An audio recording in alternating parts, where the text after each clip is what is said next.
lai jing ni November som le li tu nia ding lai siang tho luka alien som le giat neu khat pan giat thu ngen ton tungin alung kiat ngei lo na dingu ahil hi luka alien som le giat neu khat thu ngen ton tung mo bol na ahu mila in atung sia nu thuak la ma ma hi mo te akithei tham lowin agu chi in asianuin mo sakhi aka sumpanin katin mo na tampi omsak ahi manin mila in achi na ding theilowin thungen den hi topa hongu in kasianu haksa salwa ing hina sepla top san ngam keng chi he tua bangin achi na nga thailo kathu hong khen sakin achi mei gong khat i thu jaisu in nagen hi ama thu a khen sak ding thu khen ulian khat bako hi adik lo thu khen na hi lam thailo hi manin bathum ni lo hi atop na thu khen pan dong ki ka i na to ahun lapa thunget na hong dong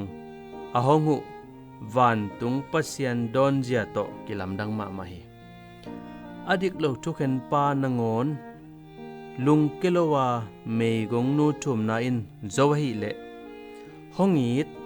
adik pasian bangza in zo zo kan ding hiam atel sa mi te thu hong khen sak ding pa muangin to muan na pen tol ngalo thunget na to ila ding a hi ei thu to ki tuakin ama pil na to hong don to ding pasian muang hi manin thu ngen ton tung hi atop na midang te lungkim lo na tampi to mila sianu anasep ki top sakhi thunget hongza in ongu pasian tunga thungen hi lam ki phokin tat salowin thungen ton tung ni thunget na khol san na phun a om nge hiam na thunget na pasian hi na koi chikilat sak ding hiam